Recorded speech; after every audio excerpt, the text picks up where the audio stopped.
I don't talk about it. Why would I talk to you, an extremely unfriendly publication, if you want to call it Politico, that got $8 million from Obama to keep it afloat? Why would I do that? Why would I talk about that to Politico? This reporter thought she came prepared until Trump showed her who's exactly running the room. You guys gotta check this video out. Your impact does stretch far beyond Europe. I want to talk about another area where you're making your mark, which is in Venezuela. You've said that Nicolas Maduro's days are numbered and that the U.S. could soon strike Venezuelan territory. Could we see American troops on the ground in Venezuela? I don't comment on that. I wouldn't say that one way or the other. I can say this, that he sent us millions of people, many from prisons, many drug dealers and drug lords, and mental institution, people in mental institutions. He sent them into our country where we had a very stupid president. You know that. Biden's a low IQ person, especially nowadays. I mean, he was low IQ 30 years ago, but he was especially low IQ now. And what he did to our country is not good. Tren de Aragua, the gangs, one of the meanest gangs in the world. You've locked down. Some people think emotion runs the world. Trump shows you every time that it's intelligence, it's strategy, and it's results. And that's why people don't like when he talks like this. They don't. You know, she tried to get him to reveal his strategy. He's not the type of guy to do that. He's never been the type of guy to do that. Let's keep going, guys. Make sure you comment on this video. Make sure you like it. The border now. No, he sent a lot of these people. He also sends in a lot of drugs. So we'll see how it all works out. So but I can't talk about strategy. So how far would you go to take Maduro out of office? I don't want to say that, but... But you want to see him out? His days are numbered. Can you rule out an American ground invasion? I don't want to rule in or out. I don't talk about it. Why would I talk to you, an extremely unfriendly publication, if you want to call it Politico, that got $8 million from Obama to keep it afloat? Why would I do that? Why would I talk about that to Politico? I mean, I'm doing this because you picked me as a man for Europe. I'm asking for transparency for for their American people, because a lot of folks are, well, people are wondering what is... I don't care. Even though that Trump's old, he's very quick on his feet. Very quick on his feet with a comeback. I'm not going to pause this video as much, guys. I know you're probably tired of it, but I just had to tell you guys. Politician maybe in the world. A lot of folks are wondering what our goals are in Venezuela. But I don't want to talk to you about military strategy. Well, may I ask then, what is your goal in Venezuela? What do you want to see with the actions that you're taking? Well, one goal is I want the people of Venezuela to be treated well. I want the people of Venezuela, many of whom live in the United States, to be respected. I mean, they were tremendous to me. They voted for me 94% or something. I mean, it's incredible. I own a big project, Doral. It's a great place, Doral Country Club. Yeah, and it's a very large place, beautiful place, right in the middle of, they call it Little Venezuela. And I got to know the Venezuelan people very well because of that. I've owned it for a long time, and they're unbelievable people. The area is such a successful area. Everybody is successful. It's amazing. They say if a house is for sale for more than 3 days, there's something wrong.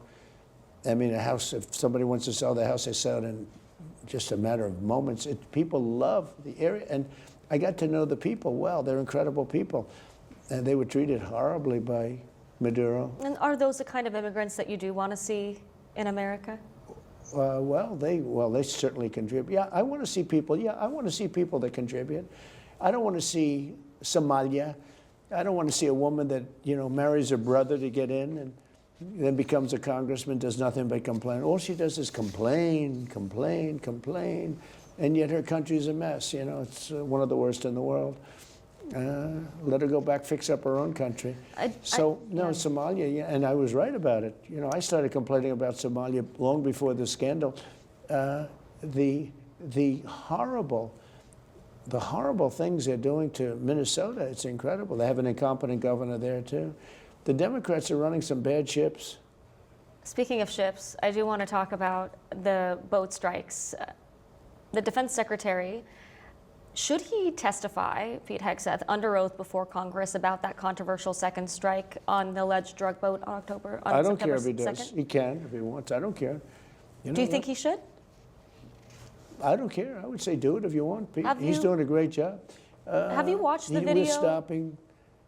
I watched everything, yeah. I watch everything. I see a lot of things. And do you believe that it's that not second pretty, strike but- was but- necessary? Well, it looked like they were trying to turn back over the boat, but I don't get involved in that. That's up to them. The admiral that did that is a highly respected, as you know, a highly respected man. And we save 25,000 people every time we knock out a boat. On average, they kill 25,000 Americans. So, you know, I don't like doing that, but the drugs coming in through the sea are they're down by 92%. And I'm trying to figure out the 8%. Who are they?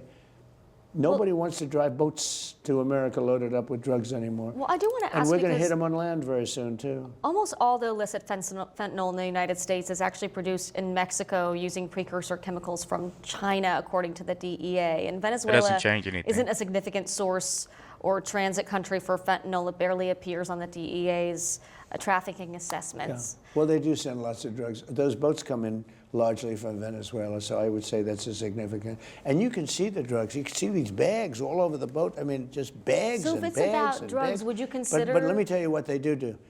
They send really, really bad people into our country, and they've done it better than anybody else. They emptied their prisons into our country, and these prisons are seriously tough. All of their prisons have been emptied into the United States of America. Murderers, 11,888 So is murderers. this about making sure Oh, wait a Maduro minute. sees justice then? 11,888 murderers. This guy Trump, he memorizes the numbers. He knows how to put them into a sentence, and people understand. I think that is why Trump won presidency. But the reporters don't care about that. They just care about controlling the narrative and controlling that people still hate Trump. 11,000, I think he said 833 murderers they let into this country. And then these people didn't just let these people in to go to jail, to go to prison. No, they let these people in to roam free. So that person over there, that person over there. I mean, come on, man. I don't like the biased media. Murderers were entered into our country, and Stupid Joe took all those people, and now we're getting them out. We're finding them. We found a lot of them, and we're getting them out, or we're putting them in jail. Some are so dangerous and so bad that we don't want to put them back to their country because they'll find a way to get back in. But these are stone cold Crazy murderers. But every time we knock out a boat, we save 25,000 American lives. So would you consider doing something similar with Mexico and Colombia that are even more responsible for fentanyl trafficking Yeah, I into would. the U.S.? Sure, I would. You pardoned former Honduran President Juan Orlando Hernandez and let him out of prison, even though he was convicted in a massive international drug trafficking scheme. How is that zero tolerance on drug trafficking? Well, I don't know him, and I know very little about him, other than people said it was like a Obama-Biden type setup, where he was set up. He was the president of the country. The country deals in drugs like probably you could say that about every country. And because he was the president, they gave him like 45 years in prison. And there are many people fighting for Honduras, very good people that I know, and they think he was treated horribly, and they asked me to do it, and I said, I'll do it. Do you think that could send the wrong message to No, drug I don't dealers? think so. Look, I think, you know, when you weaponize government, they've weaponized their government just like they did over here. I'm one of the people that survived, but they weaponized the government. We had the most weaponized government. Our election was rigged. They went after me. I was impeached twice. I was indicted. They indicted me. I came out good. Here we are in the White House. Things are looking nice, but they were vicious, and they are vicious. They're sick people. We've talked a lot about foreign policy. You've spent a ton of your first year focused on those conflicts around the world, and that has led to some concerns, even from your own supporters, that there hasn't been enough focus on some of the issues here at home. I know that this week you're going back out on the trail, giving me flashbacks of covering your rallies here. You're hitting the road to talk about the economy. I wonder, sir, what grade would you give your economy right now? Before I answer that, let me just tell you something. I've watched stupid people like Marjorie Taylor Greene, or some people call her Taylor Greene, some people call her Taylor Brown, because green sometimes turns to brown, which isn't nice. But I've watched her say that he spends too much time on foreign. Well, by doing that, and first of all, it doesn't take a lot of time. I made one trip. I brought back trillions of dollars on that one trip. I stopped in Japan, I stopped in South Korea, I met with President Xi and ended You went what to could the have been Middle a big East. I was on problem. that trip with you. Went to the Middle East. I brought back $3 trillion from the Middle East. I sold many Boeing airplanes on that trip, like 300. When I go on a trip, I only have one place in mind. It's the United States. So when people with low IQs like Marjorie Taylor Greene, she's a low IQ person. When she says it's too, but she was a loyal person until I wasn't able to answer her phone calls because I'm just too busy to answer people's phone calls. You can't call me 3 times a day. And it's just, not appropriate when I have, over 200 congressmen, 53 senators, 212 countries. All of these people are calling, and a family. Actually, the family suffers. It's harder for me to call back the family. But when you think of what I've done, remember rare earth and the problem with magnets and all of these things that was going to shut down the whole world. I worked it out with President Xi. We have a good relationship. I worked it out with President Xi. So Very favorable to the United States. does come back to the economy here in the U.S., right? You made a statement, though, that I devote too much time to outside of the United States. I've made a fortune for the United States by focusing on things outside. To be clear, that's not my statement. That's just what some of your supporters and some others have said. Well, then, I can't imagine their supporters because I've made a fortune and spent very little time. All of my time is spent here. Most of my time is spent here. But when I do go outside, it's only going outside for here. For instance, settling and solving the problem with China, that has a huge effect in the United States.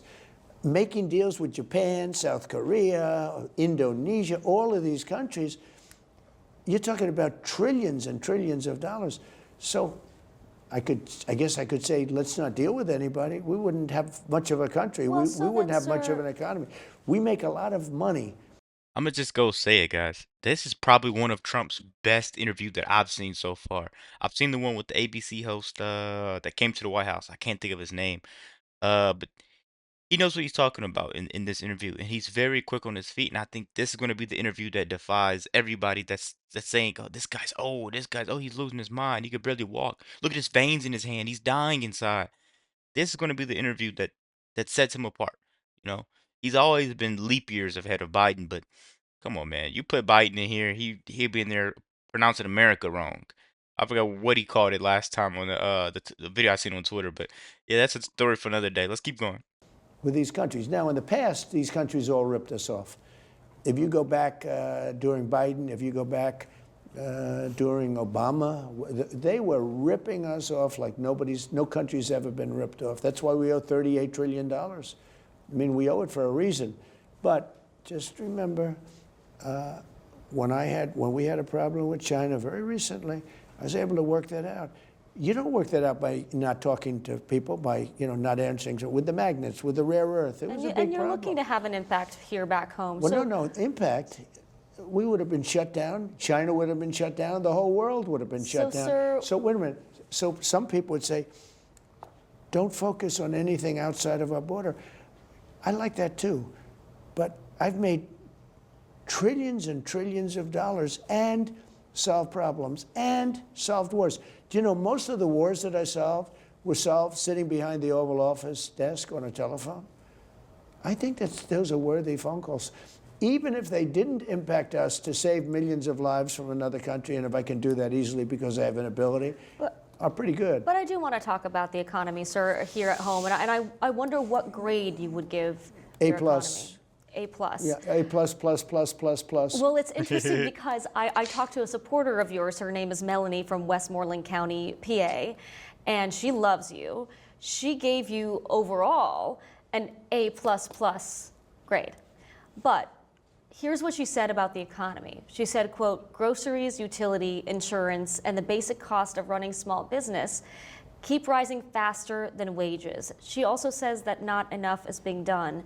Mr. President, this is one of your supporters. Okay, good. And I love her because you said I got an A+ on everything, I guess. I don't know. But she's still worried about the economy. But what you have to understand, the word affordability. I inherited a mess. I inherited a total mess. Prices were at an all-time high when I came in. Prices are coming down substantially. Look at energy. You and I discussed before the interview energy. Energy has come down incredibly. When energy comes down, everything, because it's so much bigger than any other subject, but energy has come down incredibly. Prices are all coming down. It's been 10 months. It's amazing what we've done. If you think of gasoline a gallon, they had it at $4.50, almost $5. You go to some of the states, you had it at $6. We hit 3 states 2 days ago, $1.99 a gallon. When that happens, everything comes down. Now, everything is coming down. With beef, I've just opened that up, where beef is going to start coming down pretty substantially. Would you consider more carve-outs on other goods that No, we gotta let him finish because confidence backed by results is not arrogance, right? It's accuracy. You got gas prices down, investments flooding in. Then you could even go to say the border is locked down. You can't call it bragging if the scoreboard agrees. You know, Trump's winning right now. Trump was elected to do exactly what he's doing right now. Let's keep going, guys. I hate when reporters interrupt, so I'm going to interrupt her. Americans find too expensive? Well, some carve-outs, you mean from tariffs? From tariffs, yeah, Yeah, like coffee, like Yeah, bananas. Sure, and I've done that beef. already with coffee. They're very small carve-outs. It's not a big deal. But let me tell you about the real economy.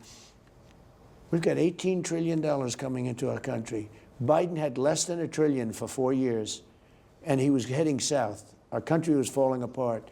18 trillion because of tariffs. $18 trillion is coming into our country. I think because of tariffs and November 5th election, if you want to know the truth. But So would you rule out reducing tariffs on any more goods? on some, and on some I'll increase tariffs. Because you know what happens is because of tariffs, all of the car companies are coming back. You know, we lost 58% of the automobile business. We had a monopoly on the world. We had everything.